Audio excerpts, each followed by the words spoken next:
Blog Talk Radio. Here at ACO Radio, American Communications Online, or any affiliated stations or websites are not responsible for what guest hosts or call-ins may say. All programming is intended for informational and entertainment purposes only. Hello, world. This is TJ Morris, and you're listening to ET Radio. TJ Morris, ET Radio, on Stitcher, Spreaker, and iHeart, and all these wonderful places wherever you hear your podcast. For Sundays, this is our Sunday go-to meeting and the Internet. We are Universal Life Ministers, and the basic tenet for that is do what is right. So that's what we like about the Internet churches, and the basic message is do what is right.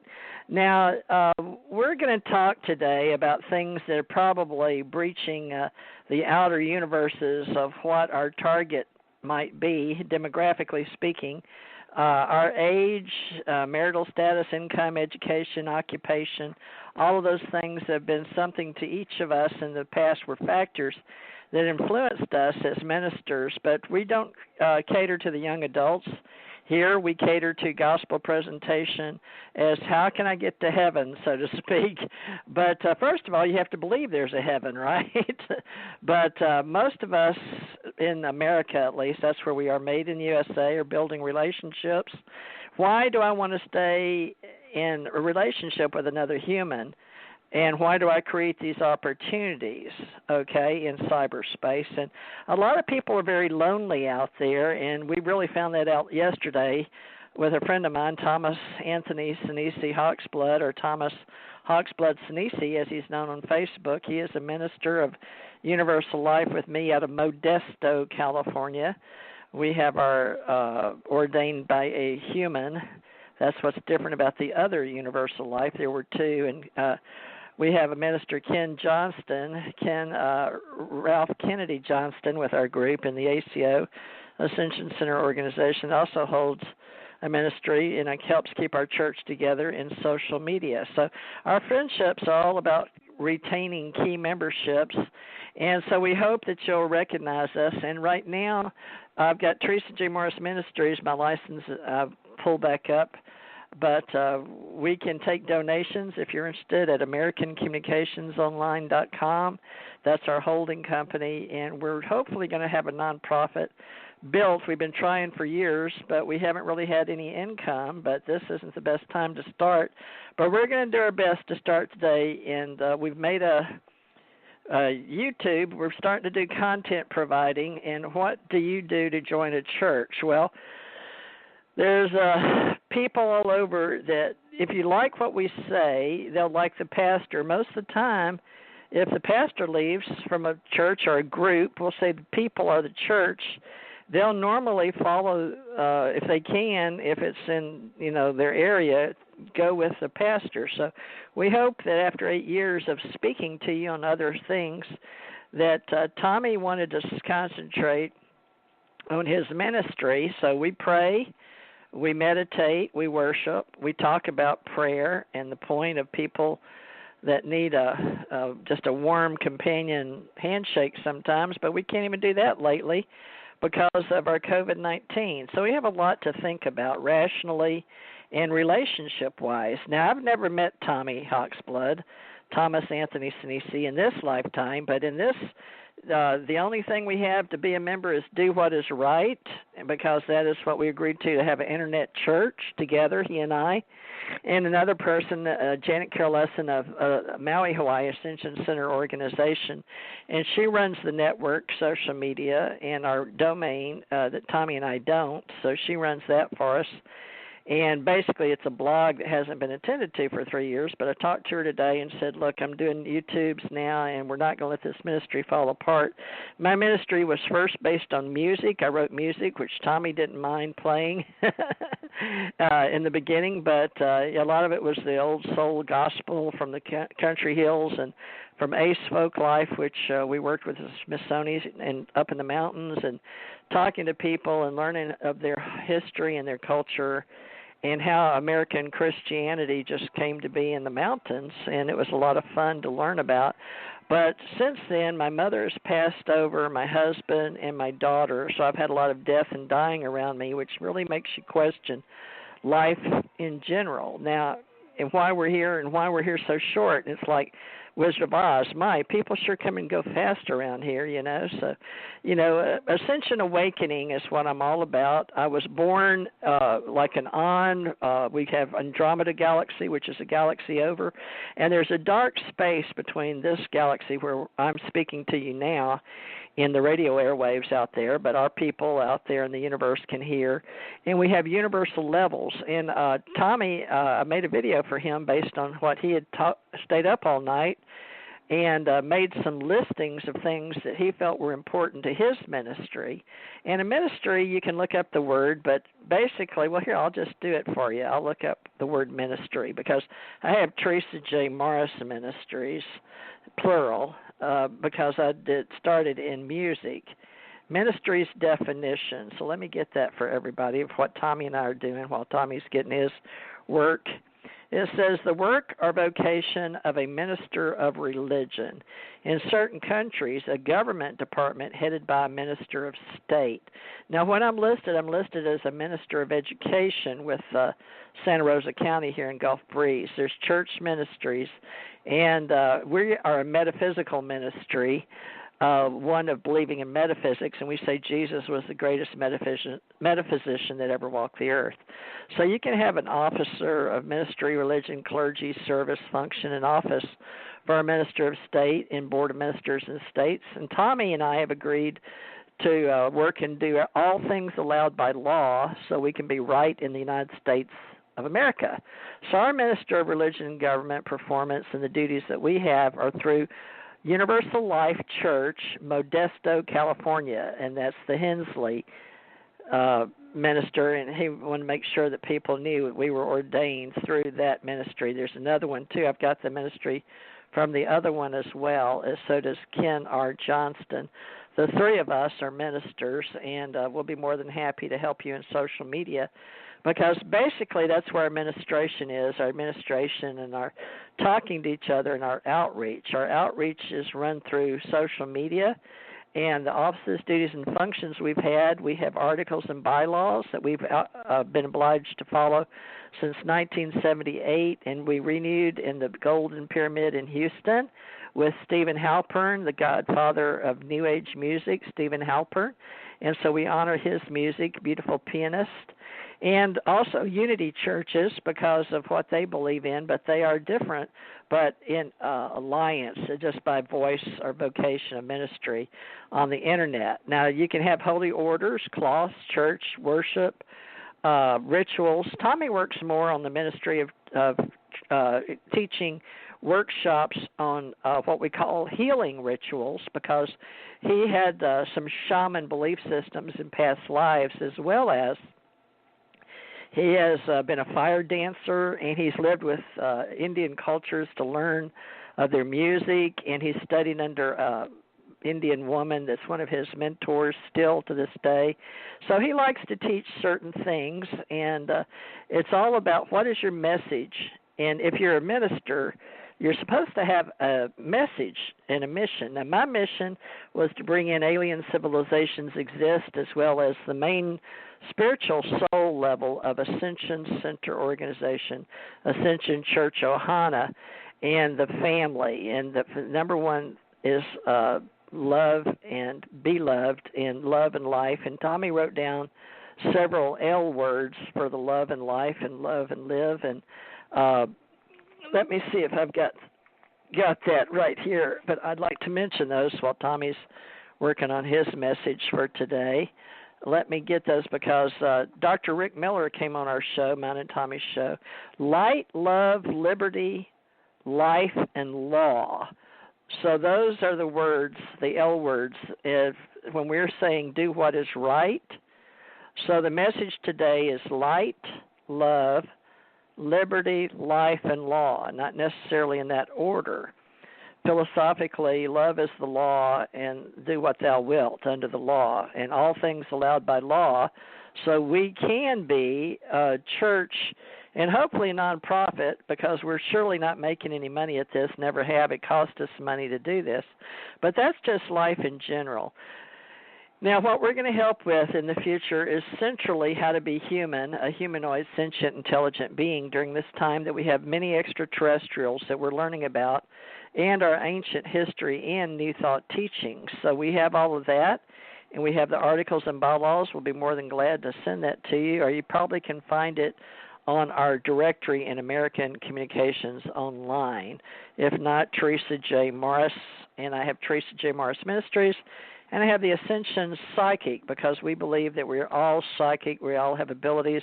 And Tommy and I both practice psychically, and knowing that we can do out-of-body and do astral travel and go to the different planes.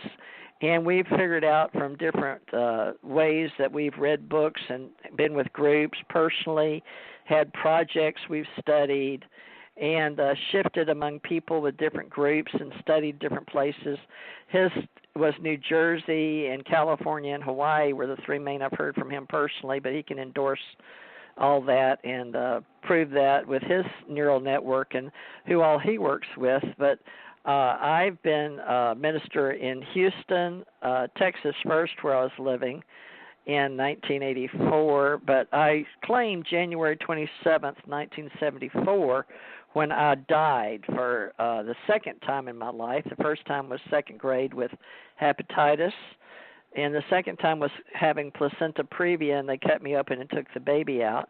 And I gained a whole reality of what life was outside of the body and outside the universe. So I went all the way up, and I've been up to the 5 levels, universes, zoomed past all the way up to Alpha and Omega, which I call Mother God and Father God, or Mother Goddess and Father God, if you will. Some people, especially in the New Age community, call it Mother Earth and Father Sky. But this is something Tommy can explain with his Indian history. That's why he likes to use his biological father's name as Hawk's Blood. That's his chosen name. So we can go into that. And I'd like him to mention the name of his video, Tommy, if you would, the one with the girl, what they call an icon on YouTube. So I want him to start marketing that, promoting that, because it's really good for him to conceptualize and to he stayed up all night putting his data together, and he always was told he was going to make a difference, not to blow up his ego, because he's he's got plenty of ego, folks, don't we all, to keep us here on earth. But we're talking about a different way of being humble and appreciating each other. So Thomas Hawksblood Sinisi joins Universal Life Church with Teresa J. Morris Ministries today.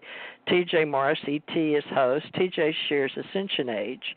That's my little claim to fame, Ascension Age. Teresa J. Morris Ministries includes ancient wisdoms and New Thought teachings. And Tommy and Teresa are both about awakening ascension beings to the fact that alien civilizations exist.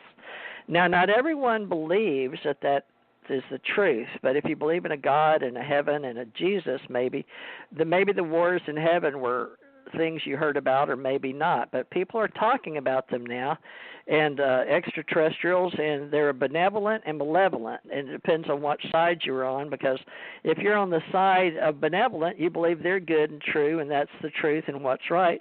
And so benevolent always means the good, and malevolent is like mal or bad. So we share these opinions, but as you grow in the Ascension Age, you'll learn that we get above and beyond the wars in heaven, and we can talk about all that, but it's going to take us a lifetime to get there. But others speak of greys and reptilians and end of Atlantis, and these are things that I personally don't really like to talk about, but I know that it's something we can get on to in the future because people like to hear about it. But today I want to be, many of our Ascension Church Ohana believers are family, and we've had a difference in an hour, so people may show up later. But our Ascension Age spiritual movement with the Love and Light crew are welcomed, and of course we follow all scripture is all the way back to the clay tablets when the first written word, and if you travel the world, and I've been fortunate to travel the world, but you'll see back over in and Sumer, and then they had the first written word on fire clay tablets or tablets, and they'd take a reed. We had mud and we had reeds, and so we'd take a reed and we'd mash into the clay, and that was our first words. Now, there's other people that may or may not join us today with various life messages for our Unity Church and our Universal Life Church, but we're going to hopefully grow our members, and even the Edgar Casey teachings, all those people are welcome as well. Any metaphysician that wants to join us. And historically, we work together, we share movies, we share education, we share entertainment, we work with pop culture, and we hopefully don't drink, don't smoke, don't do anything to hurt our bodies, but basically we just say the main message from our church with Universal Life Ministries is do what is right. But that's up to each individual. But without further ado, I am now going to turn the show over to Tommy to discuss what he stayed up doing for his message on the video, and hopefully he'll touch on some of these definitions. So, Tommy, I'm going to let you introduce yourself and take over. That was my first 15 minutes, and I guess the hour and 45 minutes is yours, unless we have people call in. So I'm going to get – Tommy, can you hear me now? I can hear you fine. Okay, well, you're live and on the air. Yeah, go ahead, and I'm going to mute, but I'm right here listening, okay? And I'll watch the board. Okay, go ahead. Thank you, TJ. It's always a pleasure. All right, the first thing I want to say, in this life where we all are right now, we have opinions, we have ideas, we have programmed ideas which we receive from everybody around us.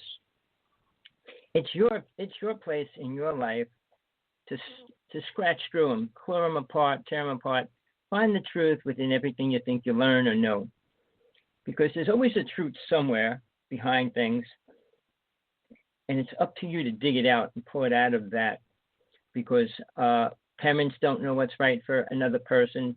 Children don't know what's right for other children. So schooling doesn't teach us anything important about life.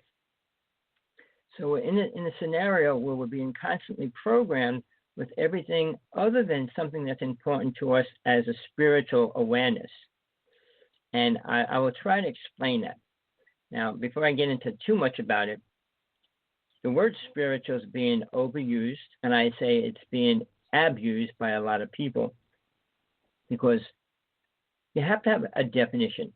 And you ask the average person what the definition of spiritual is, and you can't get an answer. Ask yourself, what does it mean to you? And well, that'll be your definition of it. But see, when you go into a dictionary, it'll relate it to another word. But it's its own word, it's its own feeling, emotion, thought, and energy. But to tune into that, you have to be in a higher awareness. And I'm not saying rising to 6th, 7th dimensional beings or nothing like that. Just that in our reality, who we are, we have, sorry about that, my computer was playing a game, but we have the mind, which runs the body, and then we have soul that lives within the body. And there's a big difference there. Now, I'm not going to separate what you believe in. It's up to you to learn the difference if you want to, because Buddhism has one belief on it, Christianity has another, atheists have another, and people in certain paths are a way they think is much different than other people's. For me, I can only tell you by direct experience over and over again of being involved with it on a spiritual quest all my life. And I'm talking from basically I became aware at 6 years old. And from then on, it was always a quest for truth, what God is, what life is, and what death is. I know most people don't like to talk about death. And I want to get into that because all these little things help you find where you need to put your feet on this ground when you start walking forward. You can always walk backwards. It doesn't take that much talent to walk backwards, but it takes a lot more ability to walk forward in a spiritual path or in an aware state, and then living by that state that you attain by moving into it. There's many paths that teach you sidetracks. I mean, when you add sex into it, or like, I mean, when we get into, I want to get into all those things little by little, but like ghost busting and spirits and demons and all those other words, they're all part of your awareness. If you're not aware of any of that, you're missing most of your awareness of what soul really is and how it functions, and how it functions within the reality that it dwells. All right, soul doesn't always dwell here. And when you go to sleep, the soul leaves the body and it goes into the astral plane sometimes. Not all the time, but it can, and it does. And it's so hard for the mind to understand that. So when a person comes back, it usually gets transformed into something else. So, I mean, I'm going to go into a bunch of things that all help you grow, or help you grow if you want to. Like when you have dreams, they translate them. You can actually work on your dreams. It took me a couple of years to at least get some knowledge of them, what they mean, what warnings they offer you, what truth they offer you, and then how to go from a dream state to the lucid dreaming state and become aware of actual experiences from past lives. And not saying they don't interfere with each other, because when you're dreaming, it could take parts of your past lives and throw it in with what you're dreaming about. And then it just confuses you in your dream. So for me, after years of work, I mean, I learned to go in and out of dreams, stop them, go back in it, make it better, change it if I don't like it, or take it to a higher level and then experience something different. So they're all useful tools, but I do like to try to get into them for each person, where they are. I mean, everybody's at a different level. I don't think one person on this planet is actually vibrating at the same frequency, same sound. We all have a sound, and that sound is actually our spiritual name. And you can find that too. All these techniques, I mean, I studied with all different kinds of teachers, masters, deities as well. So it's not just coming from one person. It's not coming from a book, and it's not coming from planet Earth, a lot of it, or the physical reality. So I can tell you, I'm 67. I'll be 68 in 2 months. But, you know, it was constant work. Spiritual growth is probably the hardest path you can take if you want to attain it. Now, there is a reason why you would want to attain it. Millionaires, billionaires, trillionaires. Well, we don't have a trillionaire yet. But these multi-billionaires, they don't put their attention on that in most cases. And if they do, they wouldn't be a multi-billionaire. So, and, you know, I don't want to get into those details right now. And you'll understand it as we move forward through this. But the groundwork has to be laid out, because you can't just go somewhere without even knowing why, what's going to happen and everything else before you do it. If you're going to get in a boat, you want to know what a boat does. It goes underwater. How fast does it move? What drives it? What pushes it? How, and all the conditions around it. You just don't jump on a boat, go out into the middle of the ocean and say, hey, now what do I do? Where do I go? How do I get anywhere from here? Well, there's a compass. There's a Lorraine, and they help you find your way. So there's things you need. I call them tools, if you want to call them tools. Becoming aware of abilities. There's different words that you can use.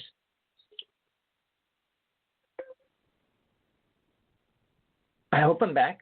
My computer's playing games. I don't know what's going on. But, okay, here's the thing. I started when I was 6, and it wasn't a voluntary thing. It wasn't like, say, well, I'm going to start a spiritual quest. You don't know what's going on when you're little. You know what the effects and what's going on in your little reality that you have. I mean, you don't leave your house too much when you're real little. And the effects of the energy that comes into the house, which people don't talk about, parents don't talk about. All these things help you become aware of who and what you are. Children can see the light. Children can hear the sound.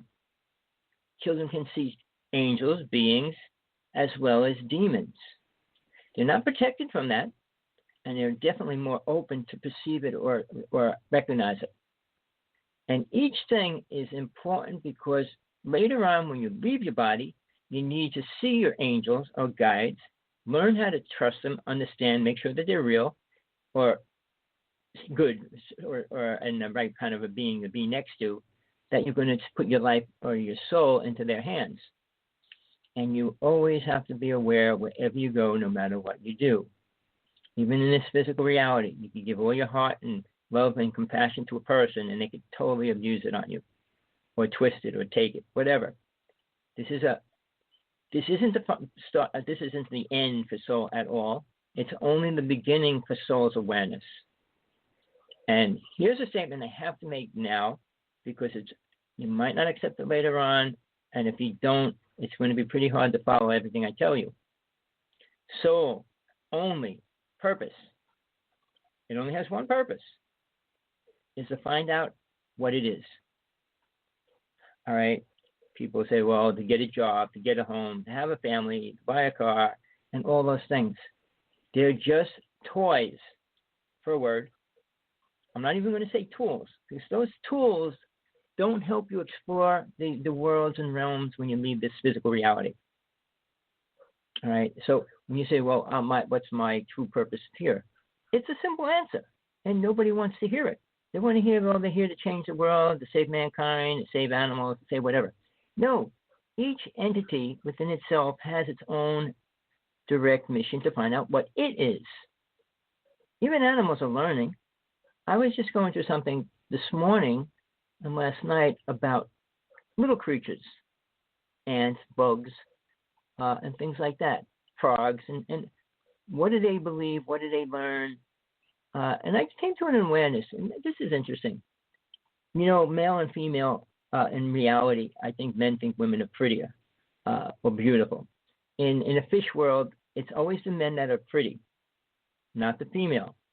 In the bird kingdom, it's always the male that's pretty, not the female. So, in their awareness, they have to be able to recognize that. So what I'm saying is, what we don't even know about animals and creatures, they have an awareness, and it's probably a lot more than mankind gives them. Well, I mean, when a peacock spreads its wings to attract, I mean, there has to be an awareness that they have that goes beyond, well, they just eat and die. They don't understand. When animals take care of each other and things like all that awareness, it's different than ours. It's inherited awareness. When they're born, they're given certain awareness. I mean, the same as a child. But, you know, if you take a child born, put him out in the wilderness, how long do you think they can live? And a lot of animals can live by themselves without the help, but some of them need their mother. But if they weren't given any help, what does a child become? Can it even eat? So these things that are passed down, and I mean, I don't want to go against a complete theory that I worked on for a long period of time, realizing it was a fallacy. You heard of the story of the 100th monkey. Well, I'll tell you, it might have been right at the time during their experience or experiment. But in reality, if we learned from our experiences and it transforms the whole reality, we wouldn't be going through the same experiences. Every lifetime you come back, you're going to stick your hand in fire. Why is that? Because you didn't learn the first time. So to say you learned in time, you have your whole life to learn that fire is hot. And then when you reincarnate and come back here, you're still going to stick your hand in fire to see that it's hot and burn. So it's not like that awareness grows and completely becomes reality for the next generation of souls. So when they say 1 million monkeys or even 1,000 monkeys attained awareness, it affected all monkeys. It really doesn't. So, with that, okay, I'm trying to build your foundation, which you need to take your first step. When we talk about religion, all right, do you have a religion? If not, that's okay. Do you consider yourself spiritual? You can tell yourself whatever you want. That's okay too. But we're going to start being from a place of being soul, S-O-U-L, a soul. We each are one. We're our own. We're not connected to any other soul. This is an experience and experiences and work that I spent my whole life doing, working out and figuring out and proving, which combined with all my other lifetimes back to Atlantis. So it's not like I just put one piece of the puzzle together. I have a lot of, I'd say most of the pieces of the puzzle. And I still can't find a piece that I don't have to my puzzle. So including why I'm here and why I'm leaving. But that takes time and it takes lifetimes. Nobody attains that in one lifetime. They might say they will. I mean, I can go into names and people that say, well, I'm aware, I'm completely aware, and all this and all that. But you know how you can tell? Ask them what God is. Ask them what spiritual means. 2 little words. One's a little bigger than the other. But what do they really mean? Now, I know most people, I don't care what they're talking about, still have no understanding of a real God. And what I mean by a real God is what it truly is. The problem with that, religions created an idea of what God was. Now, the other part of that, aliens, after they destroyed Atlantis, created images. Those images mankind accepted in our now phrase word God. But in those days, they were called deities. Hinduism was the first religion on this planet. Before that, it was animalism and praying and worshiping animals and things like that. They didn't have anything else to deal with. Well, I hope you understand that we didn't come from a monkey. If you do, I'm sorry you believe that, but that's your choice. We each have to grow and learn. I mean, you could start wherever you want, and if that's where you want to start, that's fine. But there's, all through my childhood, the word missing link was always there. So we never understood the separation between the two. Meaning, okay, we came to this point, and then suddenly we were this. So they called it the missing link. Well, because there was no connection between the two. We didn't come from cavemen. We weren't the same race of beings. The same as the giants that were here. They were not the same race as we were. So science is trying to prove multiple things. I mean, I just watched a special, and you would believe after all the specials over the past 10 years of all these giant skeletons and everything else, they're proving that giants exist. Special last night said no such thing anywhere. Everything was faked. Everything's not real.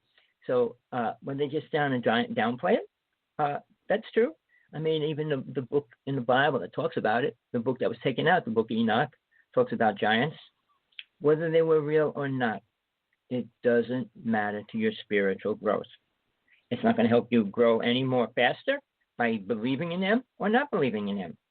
The same as ancient history will not help you attain realization.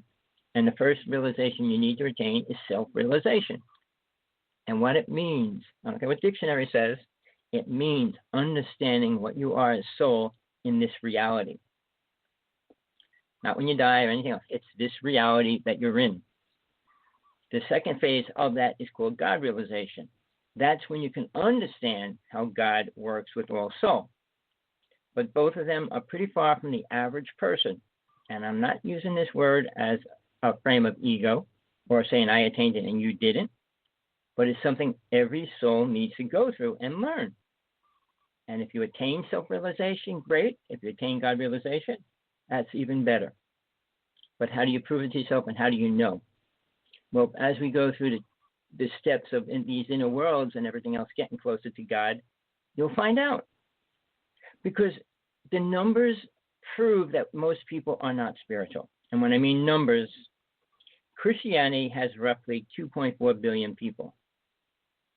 And they're all dead set in their belief. I mean, there's about 500 different branches of it, but they all believe the basic concept of the idea. Then you take Muslims. They're 2.1, 2.2 billion in the world. So look at the percentage of people that are already locked into a teaching, a belief system. That system has been a program for a long period of time.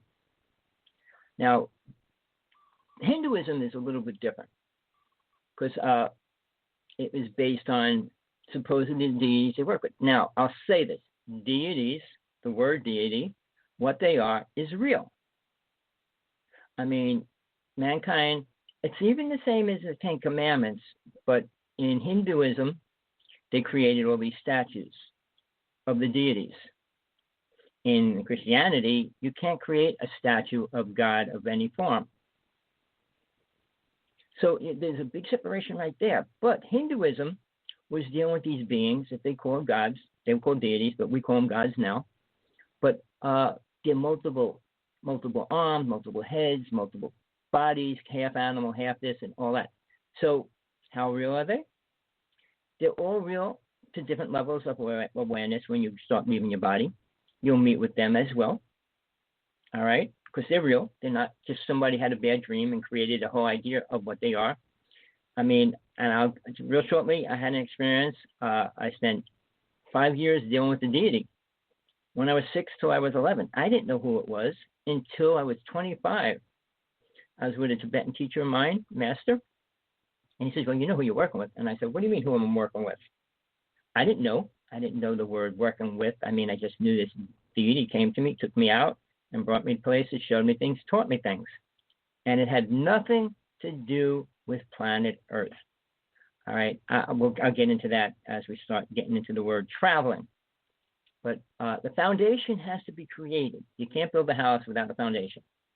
And you have to know where the limits are, how far you can go, what you need to build the foundation. After you have the foundation, you could start building your house. All right, when Jesus spoke about in his Father's mansion, there's many rooms. What is that house really? What does it consist of? I don't want to get into that yet, but it's beyond this level of awareness that most people have. And it's not a religion. Spiritual growth has nothing to do with religion, and it has nothing to do with being a spiritualist. I mean, it's awareness. There's two separate words. I know TJ won't use the same words I do, or maybe not agree with the words that I use either. But we each have our own truth, our truth that we experience, and what we believe we experience, what we want to believe we experience, and what we really experienced, really that did happen. Now, there's a big difference. Most people are living in a programmed idea. All right? And the new word in the UFO world, of course, is an experiencer. They can't prove anything that they experience, and it doesn't relate to any reality. All right? Except the reality they created with their thought. When we go back to who we are, why are we here? The first thing is to realize, all right, how much time do we have in this reality? Every soul can live anywhere from 1 year old to 125. I mean, and it's not, I won't say you're lucky if you live to 125, because if you do, you will probably have seen some of your children die, which is not a pleasurable thing, especially when you get older. So age isn't important to become spiritually aware. The second thing is an attachment to things that you think you're attached to, your family and things like that. When you age, you start aging, you start losing everything about yourself. Why am I bringing up the word aging? We age for a reason. All right. A lifetime, put it this way. You go to kindergarten for what, a year? You go to first grade for a year. You go to second grade for a year. You go to college for 3 years, 4 years. You can go 8 years. The time frame is what you're supposed to learn within that time frame. So 125 years for the average person. Somewhere in between that, they should learn what they need to take the next step in their life, when it means leaving the physical world to go into the astral plane. All right, that's the first step. But you're supposed to attain that awareness somehow, some way. And if you don't, you get another 125 years to do it again. And if you don't learn it then, you get another 125 years to do it again. But the problem is, most people, as soul, do not learn, or they don't remember. When you die, and you're letting go of this physical body, and you go to the astral plane, you stay there for a period of time, but then when you come back here, very few souls have any awareness of any of that. So in other words, you spent 125 years doing nothing, and you got to start over. Like I said, you got to stick your hand back. You got to stick your hand back in the fire to know that it's hot. All right? So that point is where you actually have to start all over. All right? Meaning, going through the same things when you were a little child.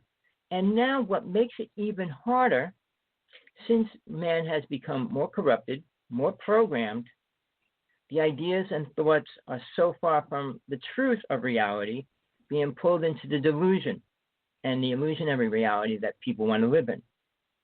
Okay, now you can take Buddhist teaching and say this is all a dream and it's all imaginary.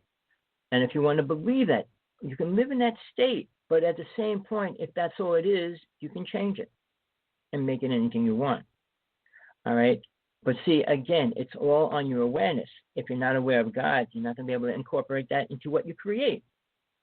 which I'll tell you straight out right now, will not allow you to go into the higher worlds of God. If you can't create the right things, why would God want you to move into its realities, or its higher realities rather than the lower ones? Earth I call hell, and then the astral planes, the next realm. But they're the lowest level soul can go. This is hell. It wasn't like soul was somewhere else burning and then you jump into that fire. This is it. And when you leave this world, you're stepping out of it. Even when you go to the astral plane for a short period of time, you're out of this realm. Very few souls to get to stay there, and there's a simple way to get to stay there. The word that you have to deal with in this physical reality is called karma. Hinduism had it right. It's the most important word that you have to deal with. Because if you stop creating karma, it allows awareness to happen and unfold. You create more karma, it slows the process of awareness to grow. And when you start growing, you let go of the negative side, dark side, and move into the light. But people's ideas with freedom don't understand what the word freedom means and abuses that word as well. We're all free. No, we will never be free. Ever. Oh, well, I want to be free. Well, go into the bliss state, stay in the light and sound, don't take on a consciousness of who you are, and just be that. You'll be free. Be free to be a vibrating ball of light, and that's it. Never to do anything else again. If that's what you want to attain, that's one step. It's the first step that Buddha taught. If you want to go into that, that's fine, but there's steps beyond that. And if you understand that you have angels, deities working with you, if you're aware and open up to them, they can teach you all the things you need to know in those other realms. 32 psychic abilities were created on the astral plane. They were brought here in Atlantis, and they were used wisely. When alien races came here, that's what they changed about us. They took our abilities away after they destroyed Atlantis, the ones that stayed here, and programmed into the horrible things like killing and abuse and all those kind of words, which we didn't have. So it wasn't God's fault, and it wasn't really man's fault, but man has taken that. Instead of breaking away from it, it's absorbing it and using it. Everything we create today is taking us further and further away from any aspect of understanding a true God.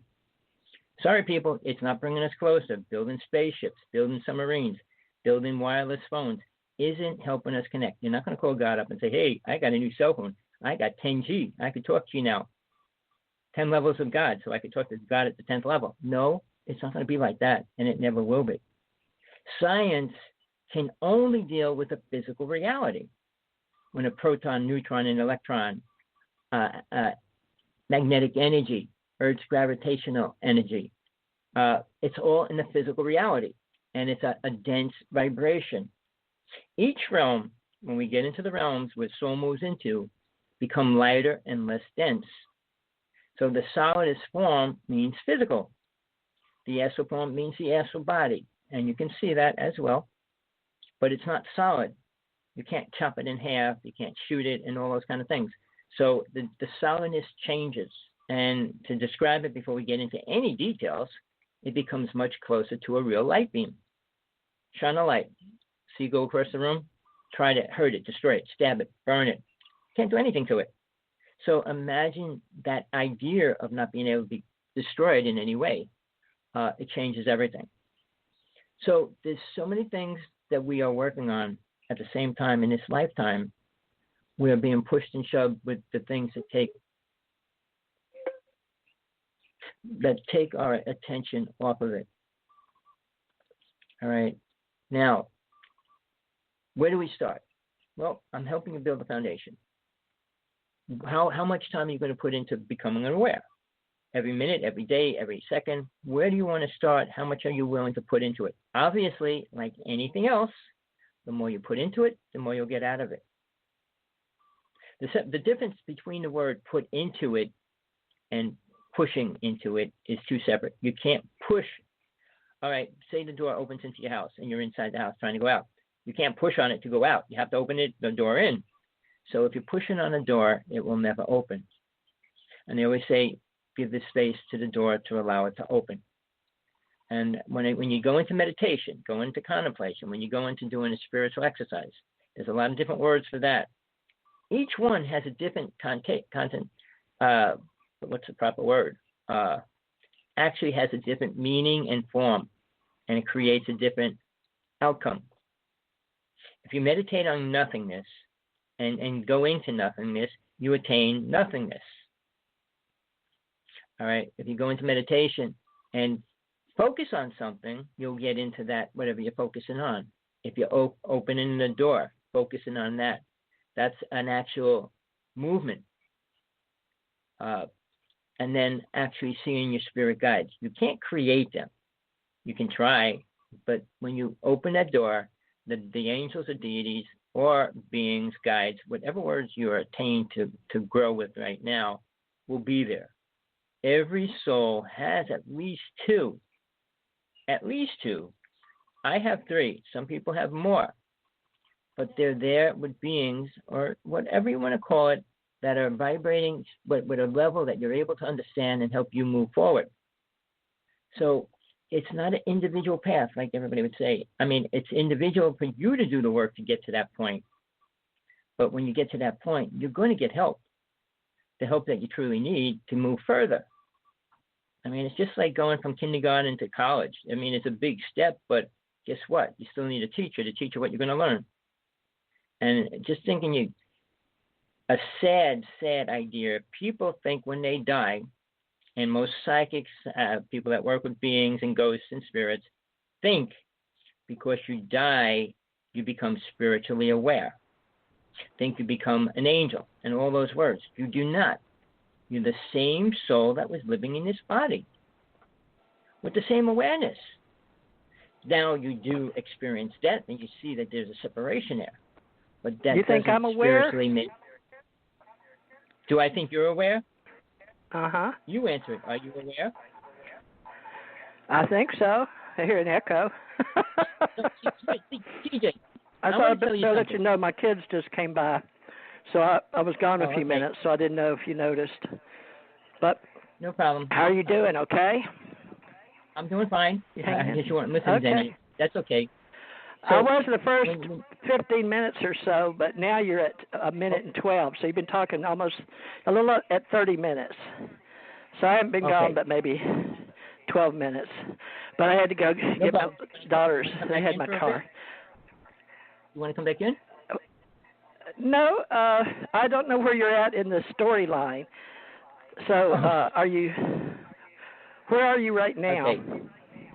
I'm up to dealing with the guides and spirit guides and deities that we work with.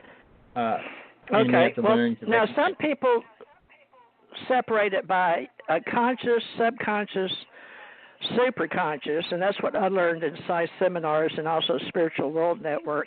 But, we deal now with neuroscience and quantum physics, and I watch world science a lot. But everybody has a different opinion. And so everybody's entitled to their opinion. And all we can do is tell them who we are, how we think, and what works for us. And that we hope that they like us well enough to join us on the Internet in our relationship, And some people say they've been getting a lot of help from Blog Talk for years. So they call in because they learn things, and we educate them. So I hope that is what everybody feels like listening to you today, because we have quite a few of your lessons, and you have a good following. But anyway, I'll just let you continue, okay? Okay. I'm going to hit save. I put love, light, liberty, law, and life. What she was saying is we have a higher awareness, which we assume is a different reality. It's like a different one of us, but it's us. When these great speakers speak about attaining a higher awareness, it's the same person. It's just that you're trying to focus on who you really are. That's all. It's not like you become superpowered or anything else. It's just you're staying a little more focused on that part of yourself, of what soul really is. It doesn't become super powerful or anything else. Money is not anything pertaining to spirituality as well. And if you focus on money, you're not focusing on spirituality. So we'll get into that word, which I'm slowly going to do as we talk right now. But the idea that we attain spiritual awareness by having lots of money is a fallacy. To think you can buy it is a fallacy. It just doesn't happen. And it just doesn't pop up in your reality and you're that. Now, when we talk about our higher selves, it's just a matter of focusing on what you want to believe is your higher self. You are soul. It doesn't change. And it'll stay that way all the way up into the higher plane, which is the fifth plane. All right? It's not going to change into a dragon or any other thing. It's going to stay what it is, you as soul. The body that you chose, that you're in right now, is only temporary, but the features of soul within itself will stay the same. A light being doesn't have like a big nose, short ears, big feet, whatever. It doesn't have those kind of features. Your sexual body parts are not the same. I mean, there are none. So it's so different to try to compare that to the body or the consciousness of a mind. Now, what I wanted to say, since TJ brought it into the picture, quantum physics. All right, Tesla was responsible for making that become a really important thing in this reality. All right, now you have to understand we're in the first dimension, first realm. It has multiple dimensions. So when they talk about going to dimensions, you're not going into higher realms. You're not going into more spiritual realms. Anything but. If you're dealing with aliens and demons and all those things, you're staying in the lower dimension. Even though we're going to another dimension, you're still in the physical realm, meaning the first level. There's three in this realm. I call it the beginner, the middle, and the lesser, which means you're leaving it. All right. But within that, protons, neutrons, and electrons vibrate differently. So when a scientist says, "Oh, they found the God cell," and things like that, they're delusional. It's like breaking down an atom. And if you want to be real creative with thinking, if you break an atom down and go into each part of that, and then break that down and go into each part of that, and break that down and go into each part of that, and say that's where we are right now. All right? But we don't perceive it that way. The same as we don't perceive what we are in the bigger picture of where we are and what we are. When they say we're all one consciousness, that's a programmed idea. All right? It's a consciousness that bees have, ants have. Do you want to be part of that kind of a consciousness? Fine, you can be. It's not that complicated to create it or stay within that. The problem is trying to get out of that, trying to get beyond that. Oneness. Would you want to be one with all the souls on this planet? I don't know one soul on this planet I'd want to be one with. Not one. Never mind 7.4 billion of them. To think they think the same, they don't. To think they act the same, they don't. To think they know anything close to each other, they don't. So why would you want to be one with that? And then now, if you're not one with each other, you're one with God. You don't know God. How can you be one with it? Well, the biggest excuse that you're using now is one with the universe. Why would you want to be one with the universe? A universe doesn't have thought as we perceive it. It doesn't have the creating ability. I mean, if you want to believe science, which is a lie, the black hole and the Big Bang and all those kind of things, one Big Bang, really, to create human life, and even the smartest scientists are only coming out admitting there has to be a central individual creating force, meaning something that's aware of what it's being created. Now, and everybody will have to agree or try to disprove it, but you can't. There's no way a cell can keep multiplying and constantly move forward. All right, you take a mutating cell. It becomes a dragon, it becomes a lion, it becomes a tiger. And then those break down, one becomes a human, one becomes an alien. No, it's not like that, and it can't. But then you take apart the human body. Every cell in the body has its own mission. It's like they're alive and well, and they got their own mission to do in their whole life, the same as we do as a soul. It's so complicated, and when science says, well, they found the God gene or whatever they want to say, or we all came from the black race, these ridiculous statements. They don't know nothing about DNA yet. They know 12 strands. There's 32 basic strands, and I don't know how many more there are than that. And it could be lots more that nobody knows about even. Like I said, when you start breaking something down to its core, you never can get to the core. I mean, the microchips and what they can put in an atom right now, these I can't say it, biomites, whatever, a word, a little tiny dot that's actually a computerized, programmed robot that they can put in your body, in the air, so small. So imagine the technology to build that. So then to go deeper inside that, what kind of tools do you have? What kind of thing? See, it's beyond what we can perceive in this consciousness right now. Quantum physics is now taking that and moving it into different dimensions of this physical reality. CERN, which is the most dangerous weapon on the planet, and you're trying to create a vortex and a black hole to go through. All right. When they do, they made these spacesuits that think they're going to be able to jump into it and go somewhere. It's like jumping into the astral plane. You can get there. If you get there by yourself and you get stuck there, you're not going to find your way. All right. And it's not like every angel's going to jump out. Oh, I'm going to help you. I'll help you. Go to the street corner and say, where's the way to get out of here? It's not going to be like that, because it's not going to be as solid as this world is. So if you're attaining, trying to attain, and you're really working on and attaining it, spiritual awareness, you're starting a most complex journey you'll ever take, and you probably have ever taken in any of your other lifetimes. Something that most people don't want to recognize either about that. So usually is the best it has ever been right now. Think about it. You had 200 lifetimes. You have a lot of awareness if you can tap into that. If you're only here for like 10 lifetimes, you have a little bit of awareness. And that's all you can tap into. The consciousness of the universe, it doesn't know. The planets, the moon, the stars, shooting stars, meteorites, they don't have an awareness of a God. They're not there sitting there talking to people or talking or vibrating with other things. Human consciousness is the one thing that overrides all other animals and creatures. Being aware of being alive and being aware of higher things is separate. You can, like an animal taking care of its children. It doesn't know much further than that. A dog can recognize love from a person, but it doesn't recognize God. And then the other thing is, they're aware, much more aware than we perceive or understand. You ever watch a dog have a nightmare and watch them dream? They dream too. So dreaming's a critical thing to a lot of different animals, creatures, and everything else as well.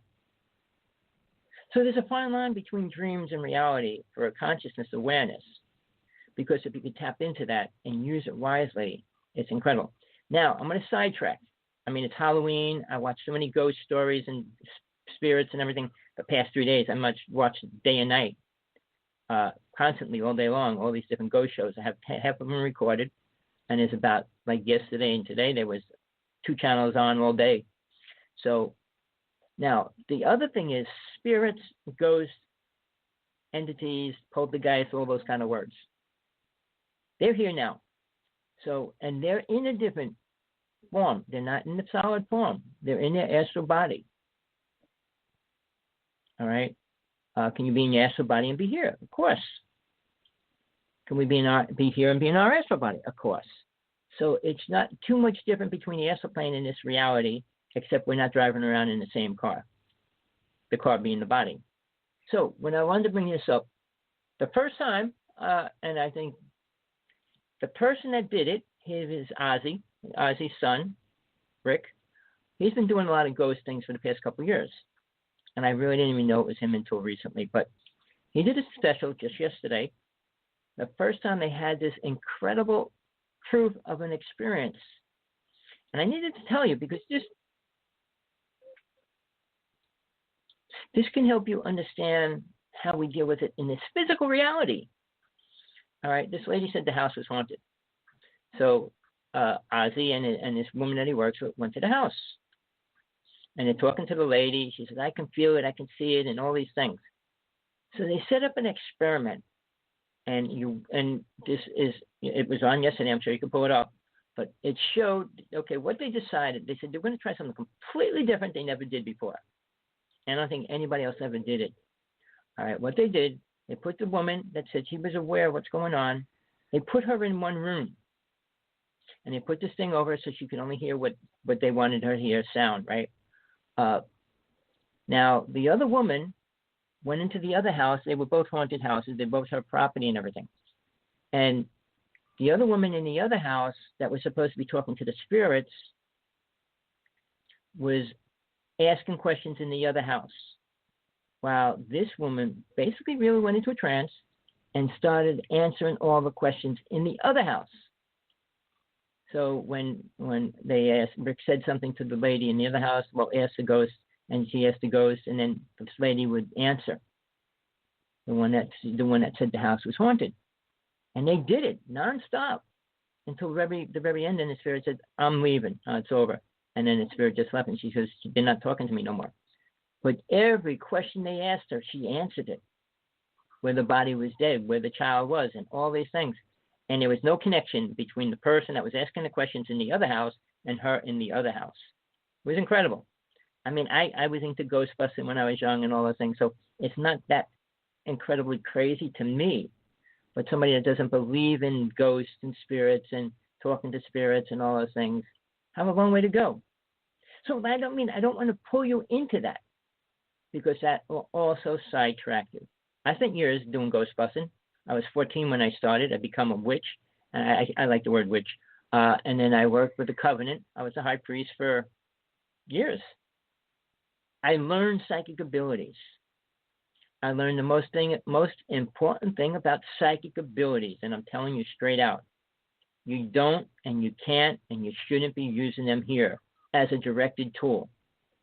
If you're shown something when something's going to happen, is a different story. That's soul recognizing and using it the right way. But when you turn around and say, well, I'm going to read your mind, I'm going to hypnotize you, I'm going to see the future, I'm going to do this. When you control it, you're playing God. And karma is created when you play God. Seriously. Anybody in the healing world, remember, it's not your energy you're working with. It's a person you're talking to. They give over their energy to you. And if it wasn't true, you could heal the whole world. And you can't even heal 10 people out of 1 out of 10 if you're lucky. So the idea of that is a programmed mind that think they're healers. It's a great word. Sounds great. Well, Jesus was a healer. Jesus brought people back from the dead. Let's see one person on this planet do it. So the concept of psychic abilities will be used wrongly.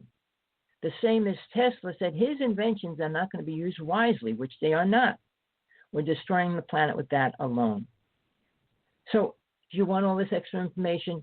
Well, I'm making sure you have a solid ground. If you didn't listen to this show before, I hope you send it to people you know that you're friends with. And then if you didn't understand what I said, listen to it again.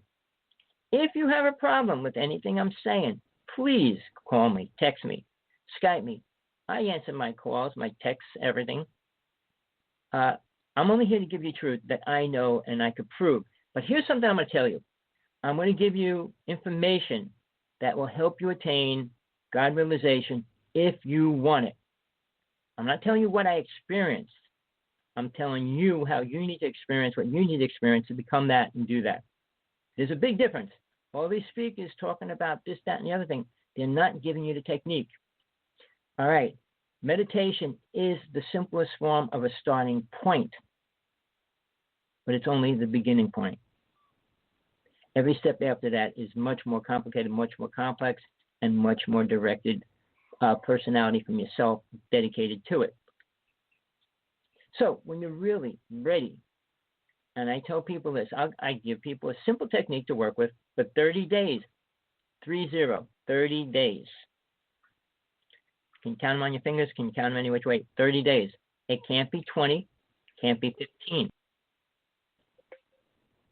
It can't be 5, it can't be 10, or it can't be 25. I'm telling you, I need 30 days to what I'm giving you. I mean, one of the greatest speakers says 21 days, and you reprogram the subconscious mind, which is true. But you want to make sure the program's set right, and that you build the foundation around that as well. Now, if you're doing it for 30 days, there's no in between. You can't break it, because if you break it, it allows the subconscious just to accept what it has, that program already, and you can't take away the one that's already in it. It'll stay there. After 15 days, and you're moving into 21 days, it locks that program out. And now you're able to put a new program in there. And that's where the next step comes in. You have to be able to take the next step. Because taking the program out, it's like taking your computer. It's running on a disk. You take the disk out. Now what's it going to do? You got to put a new disk in there with a new program. But that program that you're going to put in there after you take the other one out has to be 100% real to you and where you really want to go. You can't let the government put it in there. You can't let school put it in there. You have to put it in there and create the foundation of what that's going to be. And if it's awareness, which I'm telling you is the most important thing you can put in that space, it's the most important thing you can do. And we'll get into that when we get to that point. We have to be able to get to the point where we're ready to leave our bodies. So getting back to the point when I say 30 days, when you do your meditation is the first word you get. I'm going to give a word to you right now. Creatation. Meaning you create your meditation. I just made it up, but I hope it sounds good. Creatation, all right? Meaning, okay, you go into your meditative state, and you're creating what's going to happen from there. And I'm not saying delusional, because you're going to open it for what's really there to come out. You're not going to create angels. You're not going to create the doorway. You're going to see the doorway that's there. It's going to be a light, but if you see a form of a door, it makes it easier for your consciousness to perceive it and understand it at this level. It's always, when Jesus talked to his people, he had to use Father, because how could they relate to God? People today can't relate to God, and they still say Jesus was a God, and that was an image of a man. To perceive that, to think God was a man in any form, any shape, and that it was even a man, is so ridiculous.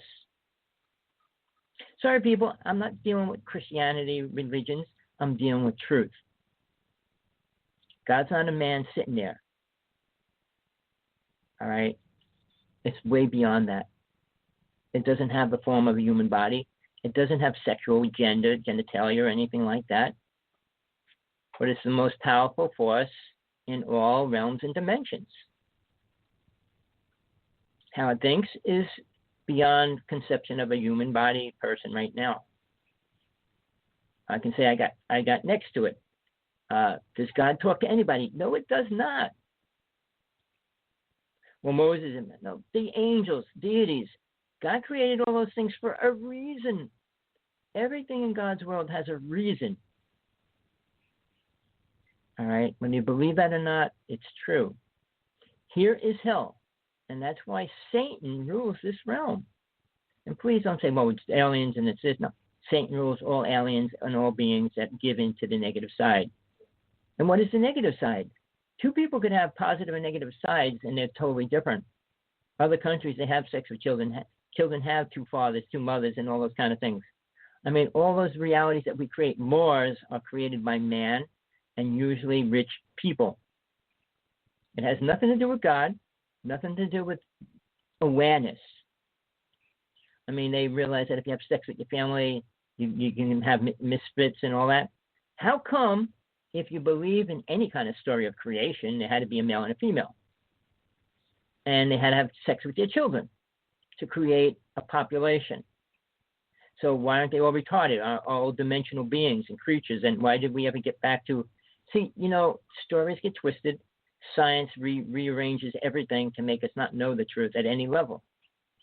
If you think you're going to hear the truth within 50 years, you got a problem. Our technology that they are using right now, is way beyond the consciousness and awareness of 98% of this planet. It's not as easy becoming aware. Getting back to, I just want to finish that statement. When God said, when Jesus was talking about God, it had to say Father. These people had no conception of that. And people say, oh, he didn't die, and he didn't do this. He's an alien. If he didn't die, the teachings that he came here to teach wouldn't have been able to be recognized. If he didn't come back, they would never understand death after the body dies. Nobody in history, back to Atlantis, was teaching about a real God after Atlantis went down. Nobody. Deities took over, aliens took over, and played God. But they didn't even call him God in those days. All right? But we call everything God that has superpower. But again, aliens played on the Egyptians and the Mayans and the Aztecs. They accepted him as a God per se. But all the things before that, deities. Deities are real. All right? Now, God's super creator. You have to realize he created dinosaurs. He created everything. So to go from dinosaurs to multiple dimensional deities and things like that, it's outrageous. But each one of those things has a different vibration and a different reason for being here. Now, something that, like when they talk about God, God's the three. Omnipresent, omnisignificant, and well, whatever those three things are. Never changing, never. God always is growing. It would have no sense to be what it is if it didn't. The same as each one of our souls. If we didn't grow, there'd be no sense to being it. Just imagine being a spot on the wall for infinity. What good would it be? Would you be happy being a spot on the wall? Or a grain of sand on the beach? A drop in the ocean? All the scenarios they use? Oh, you're a drop of water and you touch the ocean, you're part of the ocean. Well, you're not. But you're talking about a different form of energy and life altogether. A soul is a soul. It doesn't become multi-souled and all the other words. So that whole concept is much deeper, much more attention needed to focus on it to understand it. But you have to eliminate science. Science is completely out the door, unaware of the truth. They can't explain anything about death, can't explain anything about the important words. Science and government and people like coming out of MJ12 with remote viewing and all those words, they're dealing with astral energy. Sure, you can tune into a person's mind and control it and all those kind of things, which is what they're doing. They created the HARP system a long time ago. They can control every person on this planet with a thought, with the HARP system. They can pinpoint a person anywhere on the planet. All right, and you think you want to hear that? Jesse Ventura, who is my idol in the exposure, in the true person that actually exposes the truth. Not a whistleblower. He exposes the truth. He doesn't create stories. He proved everything he showed on his TV show. And in the last year, the government took it away because he was showing the truth about certain things. The last year, he showed about FEMA camps, why they're there, what they are, what they look like. People ready to be put in them, they better get ready because they are going to be used. They were built for a reason. Underground cities were built. I listened to the speaker. Should I say her name or not? 20 letters to her saying everything I could against what she said. When you're in a host or like you have all these whistleblowers coming in every day, you get thousands of twisted stories. Each one says it's real. How come not one of them could go with another one and help mankind do something? All right. None of them are beneficial. The stories aren't beneficial. What I'm giving you is hopefully going to help you understand about protection, what you need before you do anything. When you go to the store, when you go to a bar, when you go out, the protection against the energy that attacks you. All right. Bringing it home to your family and things like that, which is a starting point. And very few parents do that or are aware of that. Drinking and smoking pulls it in, and you have to clear that energy out. All these little things are dangerous. You can say, no, they're not. I can deal with them. Yeah, you can deal with them, but you will stay in this realm, planet Earth, which I call hell, for another 10 lifetimes. So, with all I gave you so far, I hope you can perceive or understand the conditioning you got to give yourself to get ready to start the path. Or if you're already on it, how much are you into it already? Did you ever have an out-of-body experience? Can you describe it in any great detail? I can go into mine because it was the most important step I ever took, because it opened up every part of reality for me, including God. I worked with a deity when I was 6. I mean, I was working with angels and all that, but when I had to deal with the aspect of a God and everything else, it changed all that. Deities, I call little gods, because these worlds that we're going to talk about going into, each has a God to protect it. You got a college, a high school, you got somebody that overrides the whole school. You have to have something that keeps control over it. You can't let a kindergarten person go to college and say he graduated and then let him do whatever he wants. Tommy, you got about 44 minutes left. Wow. You've been on a roll, haven't you? No, you're doing pretty good, huh? But if you want to say something, no, you could say something or anything else. I don't. Fast or real slow. Well, I don't understand exactly how we're going to be able to accomplish everything every Sunday, but we've been doing this 8 years, folks, and we missed some Sundays, and it was due to my family, usually death and dying. But I hope that people will understand we do this out of the love of our heart, and getting the mind with the heart and mixing it together with the soul and what the soul is all about, because we're here such a short time. And, a lot of the things on Ancient Aliens History Channel, and that is very commercial, and we do like science fiction. And science, there's a lot of scientists that like science fiction, but I also like theosophy and philosophy.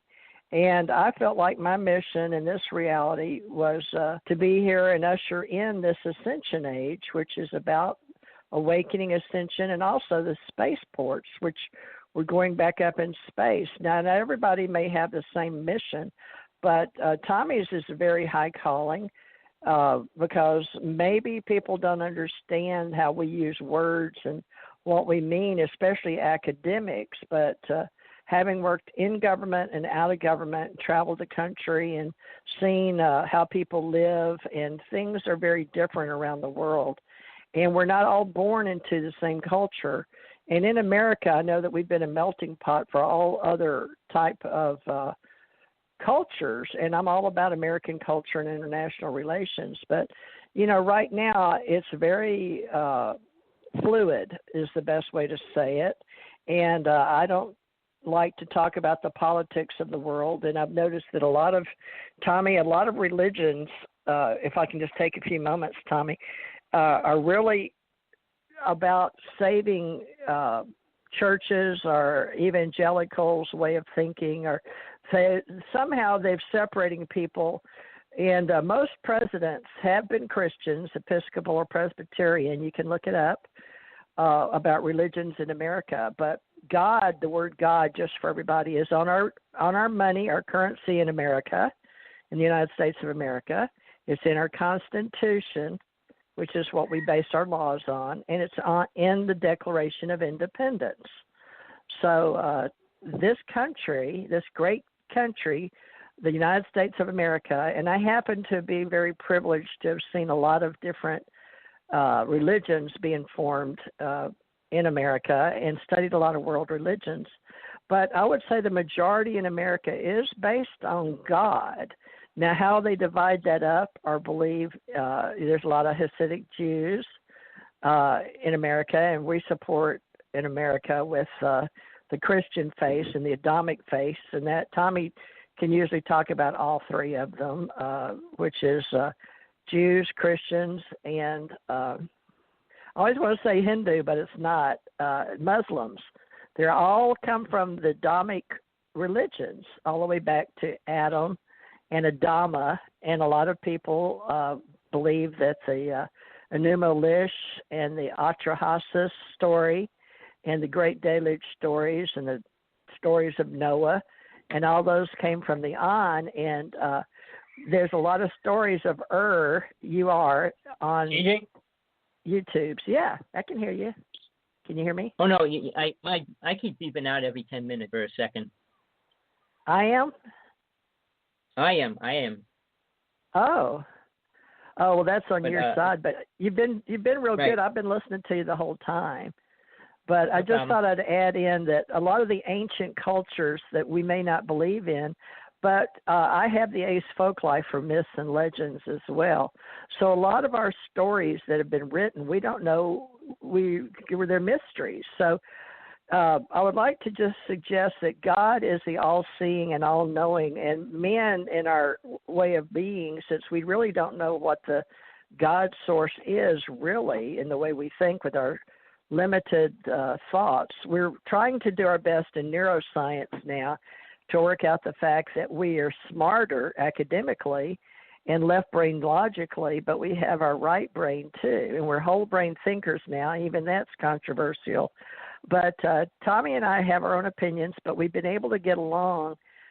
Some people compared us and his friends to old married couple, but we're both single, and he has a partner he's been very happily partnered with. For how many years have you been with Namgal? Almost 20. 20 years? Almost 20. Yeah. Absolutely amazing. That's amazing. She's a Hindu. No, she's a Buddhist, isn't she? Right. Is it different, right. Buddhist and Hindu? It is, isn't yes. it?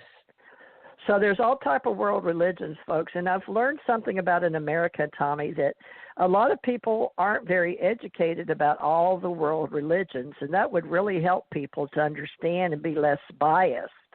And now with all the things that have been happening in America, I think it would really help people to understand more about how our country was founded, and that it was mostly, Christians, basically. They were pretty strong coming in from the old country, and y'all may know about the Tea Party and dumping the tea and all that, and taxation, and we don't like taxes, but that's why we left the old country, to get away from the king in the first place. But I've noticed a lot of the churches seem to go on the Republican side, and I don't think that should be a split. The poor people, and it did not used to be that. I want you people to know that in America, it used to be quite the opposite of the way we think with Democrats and Republicans, but shouldn't bring that up on a religious show possibly. But I've heard a lot of the stories, and I used to go to church quite a lot, the type you go to brick and mortar and show up, and there's a lot of people having them in their cars now.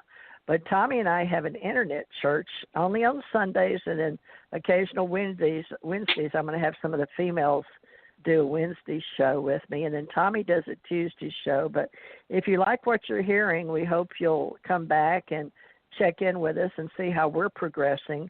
And Tommy and I study, and like you said, he's watched a lot of television. That really shocked me that you shared that you spent that much time looking at horror shows for Halloween. I guess you really get into Halloween and television movies. So maybe we should. Horror show. It wasn't horror shows. It was real life, real thing shows like ghosts and people that are working on. Oh, you're doing reality shows? Reality shows? Oh, you didn't really. That. Yeah. You didn't really clarify. So maybe sometimes we talk. Maybe sometimes we talk in general, and we're Tommy and I will just.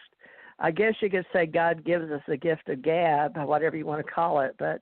This is what we've been doing since 2012, and that was to bring people together, actually to bring – Tommy, explain real quick for people because we got 35 minutes. I'll give you the last 30 minutes, but let's break it up a little bit because people's ears get tired, even mine, and I've been working with you for years, and I love you. So, but even though we may love each other on some levels, I don't understand that, Tommy. Do you call that a soul level, or why is it you can have resonating energy with we never met each other in human form?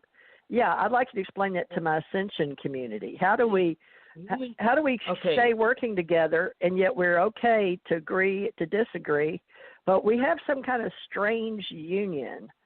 And I can only relate it to the way I was trained in reincarnation, which we haven't really talked much about. But in America, we were not taught to believe that we could possibly have lived before and come back. Or even in this body, I've come and went 3 times, and you probably, I don't know, how many times have you left your body? I remember the bathtub story and your books and things. So, but we both left our bodies and come back. So we know there's a hereafter. So we both feel like we're ascension masters.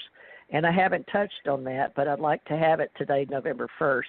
Ascension masters, the ascension awakening people, all believe in the ascension age or the awakening of the soul self and your higher self. And Tommy separates it with soul and spirit. Tommy, some people think, and this is sort of how I feel, I'm not right, but it's right for me, is that my soul is the combination of all my experiences. So there's some things I'd like to hear Tommy's, because it resonates with me. But let's start with love. Why is it, Tommy, just take a few minutes to answer some questions for me, but why is it that you think that you and I somehow will come back and share, well, I'm trying to build Ascension Center Ohana with you in Hawaii so we can, have a retreat and a study time and all that in a human form, since I've never met you. But what is that brings us together as healers? Can you address my Ascension group? Here's the thing. For me, what I was shown way back a long time ago, that in this lifetime, I will see every soul that I work with in any of my lifetimes that are in this reality today. Any souls that reincarnated that are here that I have ever been with in any lifetime, all the way back to Atlantis, I will meet with them in this lifetime. And many souls are here from Atlantis as well. I'm not saying I'm the only one or anything like that. Even, I'm not going to say her name, but we did a show and we debated that because she was aware of being in Atlantis as well. But we do have reincarnations together. But the most important thing, which I said already, is what we are right now is the best we have ever been. It means we can have the complete awareness that we had in all the lifetimes. We can have the abilities and everything else all along the way. And it's really important to bring that into this reality. Well, why don't I but getting back to the question. I don't about use who? all my abilities. I choose not to use all my abilities. But I feel like I don't need abilities that way. No, TJ, you're walking down the street and a car's coming, or a plane's going to crash into there. You say, I'm going to go this way. That's using your abilities. When I'm going to say I'm going to stop the plane from crashing, no, that's using psychic abilities the wrong way. I already talked about that, but allowing them to manifest and create what protects you and guides you in life, not to control them and to use them. Thought. I just wanted to know for my Ascension people, because each of us, when we give a message, we have to remember who our audience is, and mine is Ascension healers, but you're familiar with David Wilcott and Corey Good and their stories with Gaia. Now, I don't think either one of them are any longer with Gaia, but a lot of people, and I used to work in the 70s when my daughter died in 74, so I'm claiming 74 when I became Ascension awake. And now you'll hear people say they're awake now when they awaken to the fact that they're more, but I don't know that they really understand it on their path. So only they know where they're at on their path. We can only help lead. We say lead, follow, or get the heck out of the way, right? But that's with a group and a team. But it's very hard to get people to work together. So I'm very curious as to to me, it's a mystery.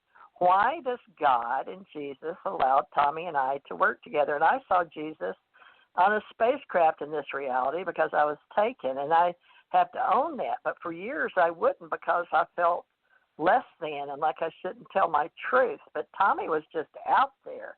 He was just saying unbelievable things, sounded crazy as ever. So he wrote a book called If Truth is Called Crazy or something. But Tommy is way out there, folks, but yet he sounds so grounded that he has a really big following. So a lot of people like how he teaches. Now, that's up to you. I'm more softer female. He's male. Dominant, alpha male, and he was with a coven. He says covenant. A covenant is like a promise you make with God, so I'm sure he was under a covenant. But at the same time, we can be light workers, like on a movie with the three witches, and Tommy was a witch, and I guess I was too, in Salem, so we should bring that in. But we're both into rituals, so maybe we both been burned at this together, but I don't know. I can't tell you folks, but I believe in the higher powers and getting above the yin yang, the positive and the negative, and the light and the dark. So I have a past life with Alex Collier. I've never met him. I didn't know anything about him, but Tommy brought him up once, and so did this guy I wrote for in Canada named Dirk Vanderplug when I was writing for UFO Digest about my UFO or extraterrestrial experiences. So you can look those up. They're still out there.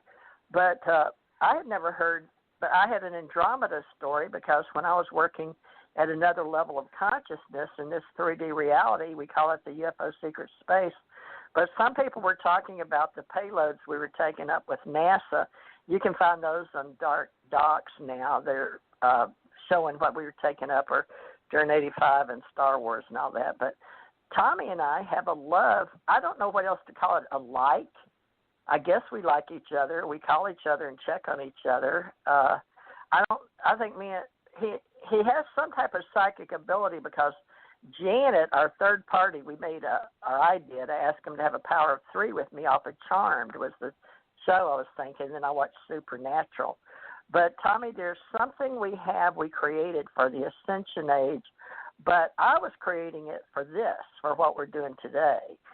Janet was creating it for Stargate to the Cosmos, and you had the ability that you had wanted to have a UFO show, I believe, right? Was that your understanding? Well, that was the original thing, yeah. That was the original, yes. Take just 3 to 5 minutes because you talk for, you're really good at keeping things going on a thread. But just talk about how it is. You said we possibly have met in the past. And my thing with Alex Collier and Andromeda, he talks about the Patal. And I have no knowledge of that. So even though we may feel like we know a human from just visual seeing or feeling them, I've never met Alex Collier either, but it's the same thing with Tommy. But it feels real. And he talked about Andromeda like I did. Now, I've never met the man, and I didn't know his story. So only Tommy and Dirk Vanderplug were in some kind of – explain these people that you guys are. Were y'all in a small UFO community back in the 80s? But tell me about all that, please. All right.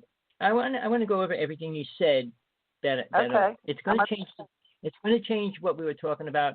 But people, we're going to stop it probably at that point, and we'll continue next week with that. But I want to go into these topics right now, starting from the beginning of what TJ said to now. Just want to say there's over 2,000 religions on this planet right now. And she kind of said that it's like we should learn to be more or less biased. Well, the problem is when you split something apart, doesn't make it better. It usually takes away from the whole. All right. When a religion splits and makes 3 more religions, it's separating from the facts that it had and adding their own personality, character into it. So when we say religions, and I hate to say this, religions will never unite. Do you think we're a movement? Because you were asking me about when I started the Ascension Center. But remember, I told you about Tony Stubbs, and he worked with Miss Carol Flowers out of Arizona, and she helped him with his book. And she helped Michael Sala, Dr. Sala, with his book. And then she helped me with, she was really busy, but we became friends through the Arizona hypnosis. And she was one of my first directors of ACO back in the day, back in the beginning, with the president of the hypnosis group. But, my point is we're still here, and it's like a movement. Carla Ruckert came along in 1978 with the University of Kentucky, and then David went and lived with her for a couple of years. But we're all on this ascension word. But back when I first got told, Tommy, before we had the internet, and I was asking for the internet because I already knew about it, because I worked in space with this technology. And I was real embarrassed because when the microwaves came out, I would talk to the microwave. I guess now you can. But it's been very hard for me to adjust, Tommy, to being who I am in different realities in one human body. Does that make sense to you? I'm sure you've had that because you've transitioned from, Buddhist, Eckhart, being dead to being alive to being in Atlantis. Here's the thing. But it's still love. So I still call it love. I'll mute. Well, so moves in different directions. All right. When you say multiple or different realities we're living in at the same time, I shift out of one, let go of that one, and move into the next one. Some people stay within the two or the three, whatever realities they're living in. But for me, I went from one to the other. When I was young, I went through 14 religions and found that none of them offered any truth about God. And that's what made me move into the next one. I found one that taught me how to leave the body, and that's important. So I stayed there for a long period of time. But when it came down to the foundation of their person being God, then it was no longer what I wanted to hear anymore. All right. So when we move, you can hang on to that. But see, here's something that I have to explain for myself. I only want to put things or deal with or teach what's going to help a person from where they are now to move forward into what they truly are as soul. Not to understand reality, understand other people, understand space, aliens, or anything else. They're all coming here for a reason. And it's two reasons why they come. One is for food, but the other one is for awareness. But they're not going to get either the way they're doing it. You can't take a person's sperm and create a soul and then expect to understand what our soul is. But getting back to the point when you said, okay, like even the Democrats and the Republicans, two forces are battling each other when it's about what it should be the same thing, helping people work together, which we're not doing. But now what I wanted to throw in, which is this is the bad part of it all, and I have to put it in because basically when religions split and they become different, I mean, Protestants came from the Catholic religion and split away, and they let go of certain things. I mean, Catholics kept Jesus on the cross. Christianity, Protestants took Jesus off the cross. The Catholics kept Mary Magdalene as a superior being. The Protestant religion doesn't recognize her as that. So religions take away, and the more it separates, the more it lets go of its original hold and path. So for me, if people understand other religions, they'll understand why they won't be part of that religion, not accept that religion. When a religion says it's okay to beat your wives, do you want to accept that? That's their religion. So I wouldn't want to move to that direction, and I won't. I feel that we have to move closer to God no matter what the scenario is, under your own truth, not the government's. When a government tells you to go and kill somebody, it's up to you to either kill somebody or not. And if you're willing to follow his truth, you're losing every aspect of what you're truly learning to become spiritual. Spirituality, you can't kill people, period. There's no justification. You can't even get a job in the electric chamber electrocuting somebody. You're still killing that person. So when you take on karma, you get it many ways by doing things that are negative. Because you knew my husband Tom. You knew my husband Tom, and he killed people, but he didn't want to. He was forced into it because it was kill or be killed. The first time, 2 Russians were after him for the information he had for the government in Germany, so that he killed. He got a piece of wood. He was scared to death. But then after that, he went on to kill other people. But he suffered tremendously afterwards, and he died a young death. But he was a warrior. But go ahead. But being a warrior doesn't make you spiritual. All the angels, Michael fell down from grace. He was the greatest angel warrior. So it doesn't help being a warrior no matter where you are. The law is you cannot kill. You cannot destroy life. You're not God. So that whole concept is not right when you do it for your own protection. When Jesus was talking about turn your cheek, he meant giving up your life for God. You can't go against truth. Jesus knew we couldn't do this, so that was supposed to be the good news. He knew we couldn't do that. We couldn't live up to what his Father wanted. TJ.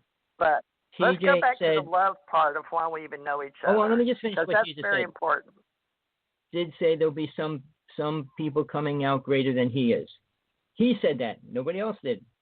And that didn't happen. So, but, okay, let's go back to present time.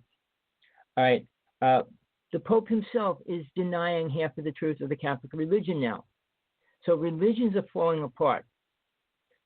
More people becoming New Age want to be spiritualists, is for a word for me, the way I would describe it. Saying they're spiritual, thinking they're spiritual, and believing it. And then trying to teach that as well.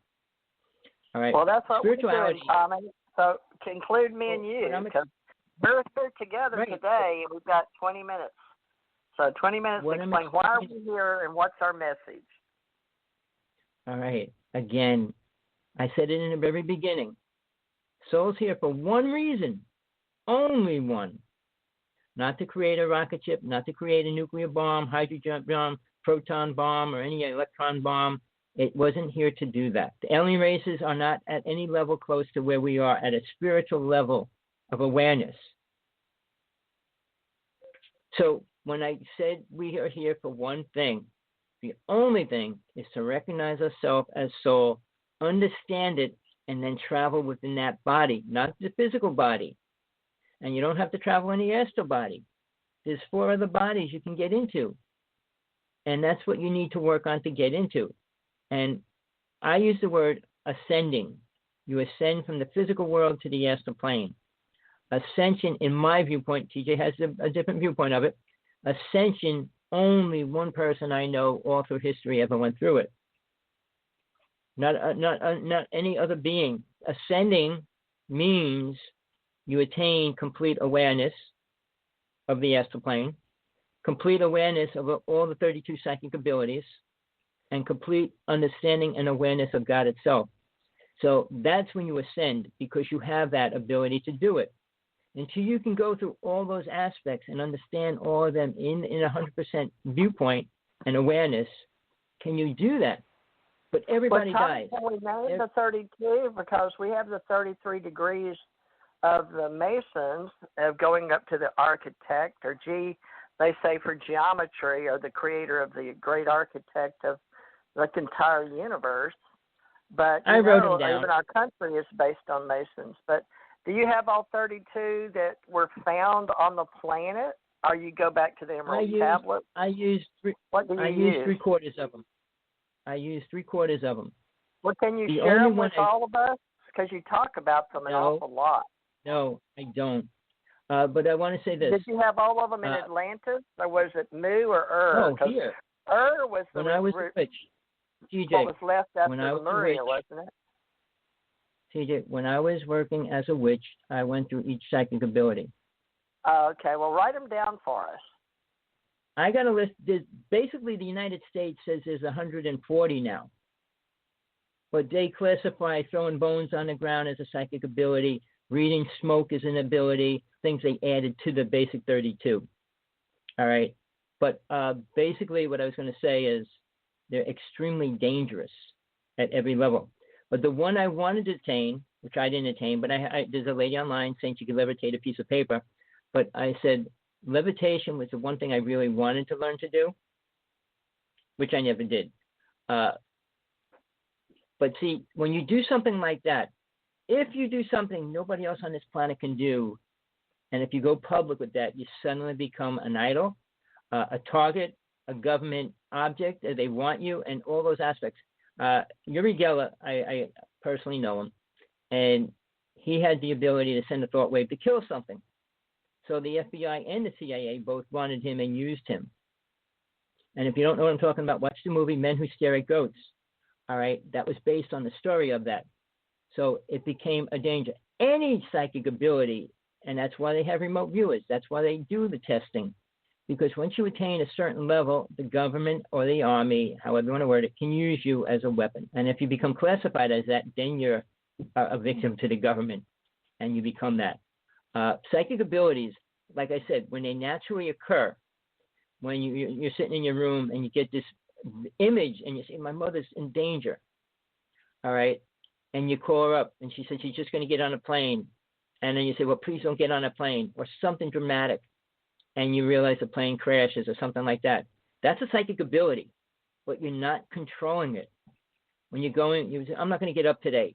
And the first thing you see this big accident, or a fire starts, a building blows up, the factory you worked at blew up. Things like that are psychic abilities, but you don't control them. Soul uses them when it needs it.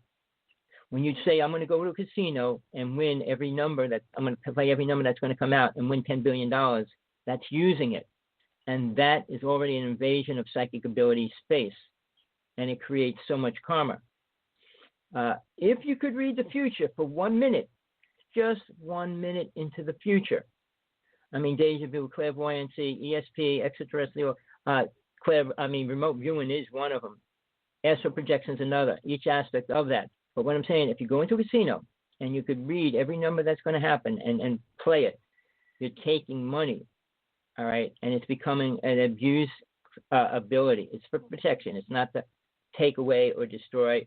When a person can win money, their ego gets inflated and they want more money. Every rich person only thinks about more money. So at that point, if you were, I tell people, I dealt with a lady on a show that we used to do together, and she says, oh, she could do that in a second. I said, well, win $2 million and open up 2 children's centers or something important. See, when people say they have the ability, if you have to say it, you don't have that ability. If you could do it, people would see it. I mean, if you walk down the street and all the cars levitated around you, they would see that. When Jesus walked through the streets, they could see the light coming off him. Children ran to him. I mean, they felt the energy. They could feel it from blocks away, and they would line up in the streets, not even knowing why. So there's abilities, and when astral projection, like even aura reading, is really important. All right, and that's the aura that radiates around a body, that radiates from the soul itself. That color shows you everything about soul. And that's how you could read a person. It's not like you have to judge it or analyze it. Its color vibrates and tells you where they are emotionally, spiritually, and psychically.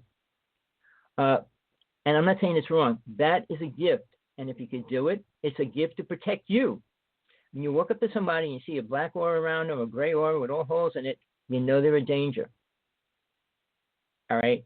Meaning they're on drugs or they have negative energy, and it's about anger and hate.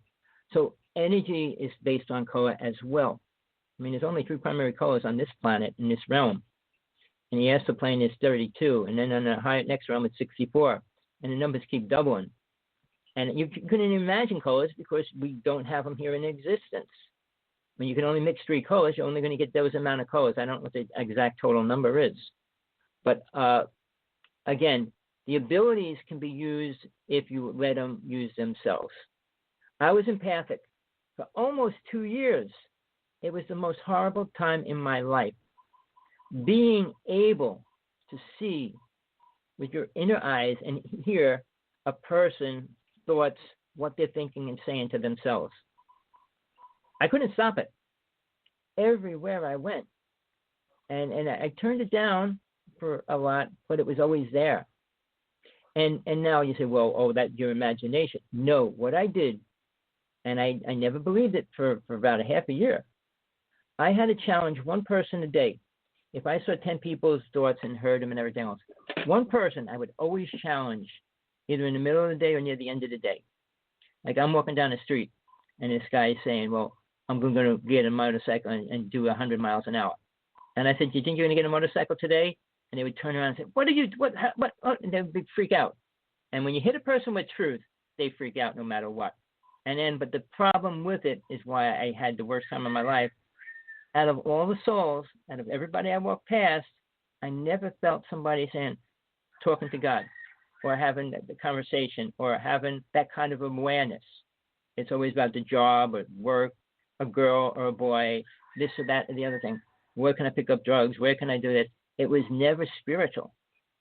And I'm talking everybody. You walk down the street. I said I'd walk hoping that I'd see somebody spiritual walking down the street. So at the end of it, I begged Spirit. I said, I can't deal with this. I don't want to see the negativity of this world. It stopped.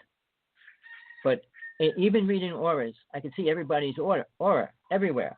And I said, I don't, because then most people's aura is dark gray and green, orange, yellow. Not yellow, red. But I didn't want to see that anymore either. So I have to focus to see somebody's aura, which I don't do often. There's no reason to. And I'll say this. In one path I was following, this one lady was going up to the stage. There was 2,000 people in the arena. And this lady came in through the door, and I turned around, and I saw this yellow wave of energy flow across the whole arena, over the 2,000 people in there. And I'm staring at it, and this little lady, little, she was short and little and old. She was about 80 years old, between 70 and 80. And she's walking down, and I was right near the aisle. She turned right in the middle of that arena, turned around and looked at me, and she said, "I love you." And then she walked up to the stage. And you know why that happened? Because she could see that I could see her aura. All right. When I say if somebody's God realized, you can see it. Any God realized person can see it in another person. All right. And that's a gift. It's an incredible gift. But there's not too many people you're going to see it in. So it's not like you're going to see it every day or every year. So the gifts that they're, like I said, when you have these abilities, I mean, I'll write a list and tell you them all next time if you really want to hear them all. But they're not beneficial if you try to use them. If you were levitating, building a house, or building a pyramid, it was used in a way that was wise at the time. But who would use those abilities wisely today? I mean, with war and weapons and everything else, Tesla, when he created quantum physics, being able to take something and stick it into a vortex and have it disappear is where we're going. But that's this reality. It's not the next realm. It's not the astral plane. Like I said, there's 3 dimensions to this reality. So when we talk about psychic abilities, they all come up from the astral plane. Beyond that, they're not even useful. So when you take all these things, remote viewing, it's used wisely? No, it's never used wisely. You can't remote view somebody and say it's wise. The law, and the most spiritual law, which I'll throw at you right now, is called the law of non-interference. No soul has the right to interfere in any of the soul's path unless it's invited in. You can't go into somebody's house and say, "I'm going to teach you this," or "I'm going to show you this." That's an invasion. That's instant karma. How much karma it is up to the situation that you're creating. So when people say, "Well, I can do this, and I did that, and I did it," when people say things, they're saying it out of programmed ideas that they heard from other people. And here's what bothers me in the UFO world. Almost everybody in the UFO world that's an experiencer now says they volunteered to get abducted in this lifetime. All right. Why would you do something that's slowing your spiritual growth up rather than speeding it up? Coming back in another lifetime to have yourself be abducted by an alien race is downgrading your spirit awareness, real awareness. It has nothing to do with you moving forward. Anything that I'm trying to tell you is to help you look forward, not backwards or sideways. There's so many things to look on the side. They always say, don't fall up. It's a razor's edge. The path of truth is a razor's edge. Look either way, you'll fall off, and you'll slice yourself as well. So you don't want to look sideways. When you make a horse walk, you put blinders on them when you walk them in the city. They can't see around them. They have to see forward. And that's the way you have to think about spiritual growth. You can't look backwards. You can't look sideways. So it's a complicated path. It doesn't get easier. TJ wants to talk about her and me. There's a bond that gets created. I mean, if we didn't meet on the phone, we probably would have never met. But I know I have to meet certain souls. But her truth is her truth, my truth is my truth. But here's the thing. In this reality, and I know TJ has a certain dealing with trying to translate what she believes. And so I always say maybe, or nobody knows. Those questions can't be in your consciousness if you're an aware being. You have to know everything. Oh, well, you're a know-it-all. Yes, you are. You know everything you have to know about life and death for you. You don't have to know everything that's going to happen to the rest of the world and what they're going to do and all that, but you have to know where you are and where it plays out in your lifetime and where you go when you leave this reality. That's the only thing that matters. The only thing. Because you're not going to be able to take your children with you. You're not going to be able to take them and guide them. You're not going to be able to do all the things you would really like to do in this conscious mind that you're in right now. Your wife, when you die, she doesn't have you no more, period. Come back as a spirit, what can you do for her? Nothing. So all these psychics that tell you their spirits are there and they said they love you and they forgive you, it's all these things that we lose track of why we're here and why we need to leave. We only got 5 minutes left. I was looking at the different psychic abilities. I can't pull them up, so all I can see is Wikipedia. But we can discuss all that in another show. But I did notice I went to the outside of our show, and CBS is advertising Star Trek Discovery on the outside. And I don't understand all the algorithms, folks, but we hope you get something out of the shows we do, and that Tommy's just not spitting in the wind, or I'm spitting in the wind. So we hope you can send us a line. So I'm going to use the last few minutes to let you know that, we're all just burning up our wick if we're a candle in the wind, right, or a candle in the dark. So, I would say that one little candle, because when I grew up as a little girl, I remember when if everybody lit just one little candle, what a bright world this would be. So I like things that make me feel good. I like good words. There's so much that brings us down, death and dying and people around us, that maybe it's not bad for them because they're passing, but so far the people I've seen pass and had to be there suffered, my husband and my daughter, and it wasn't good. So, they didn't want to be on life support at the end. And I'm still trying to heal memories that I've seen in this reality that went into my mind. So, yes, I have psychic abilities from death and dying.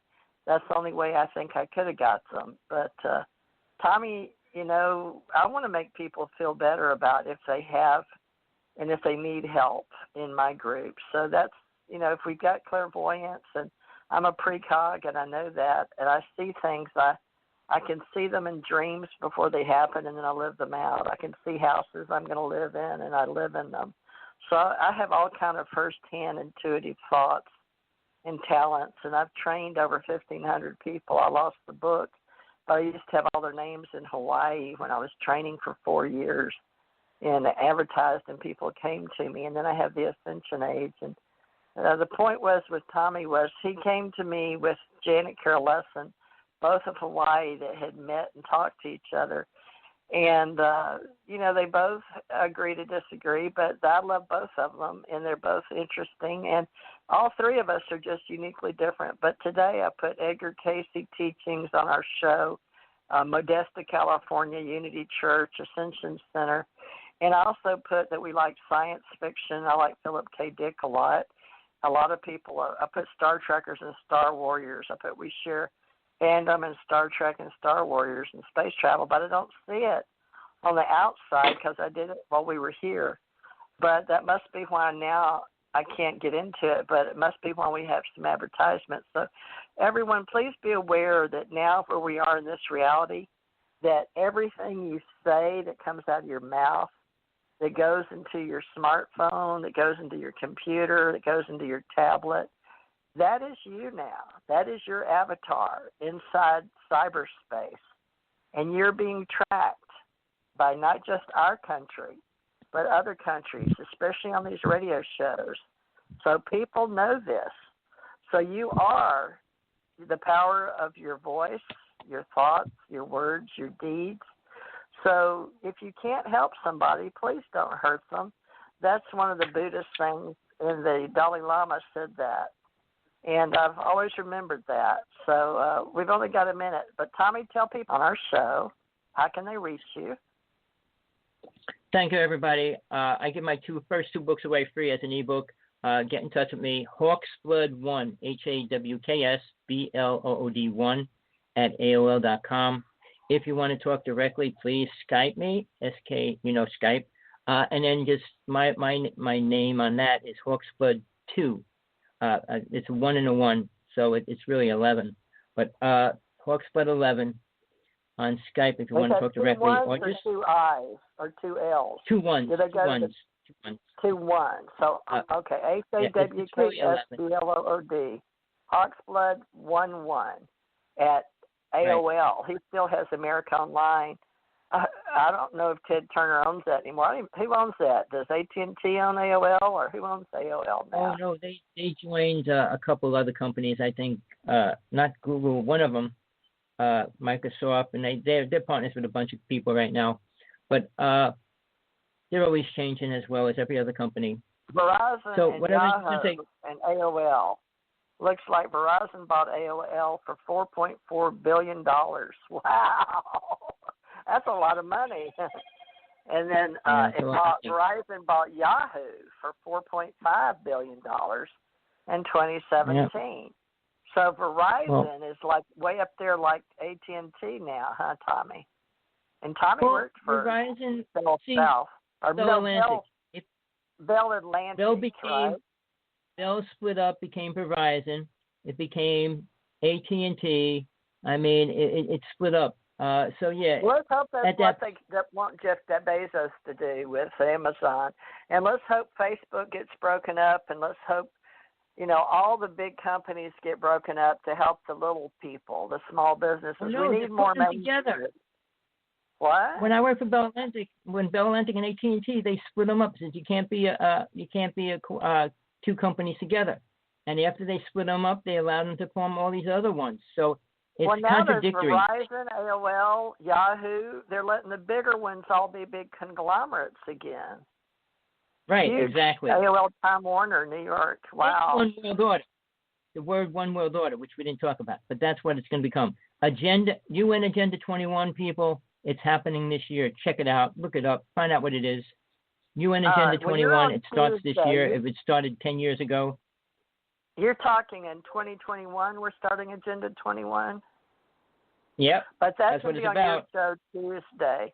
Now you do shows under Tommy Hawk's Blood, and you have your own YouTube. This one will go up under our shows: Teresa J. Morris, TJ Morris ET Radio, ACIR Radio, ACO Radio, Ascension Center. I've got so many YouTubes out there that I haven't even cared, but there are a lot of channels out there, folks. So good luck on trying to find where these shows are. They go on Spreaker too, Tommy, Stitcher, iHeart. Go ahead. Well, I sent it out to about 100 people today already for this show. Wow. So hopefully we'll pull it up. Okay. I know people will just watch it later. Yeah, it costs us on Blog Talk. Anybody can do this 2 hours a day, just so you know. But we're not supposed to say we're with Blog Talk or Blog Talk. We can put it in the beginning. But VoxNest Inc., a big company, bought Blog Talk. So I guess we can say we're with VoxNest, but it's Blog Talk Radio still is the address. So it's blogtalkradio.com/TJ Morris ET Radio. And Tommy and I have found something, but we didn't really get into it. So maybe he can look into why synchronicity and why people. But the only thing I heard you say, Tommy, is you figure you're going to probably run into somebody from a past life in this reality or something like that. But that would be a good message. Well, just do a sermon or a message on that. All right. Thank you, Tommy, and we'll see you next week. Okay? Love and light. Thank you, everybody. Thank you. Send you a link to everybody again. Thank you.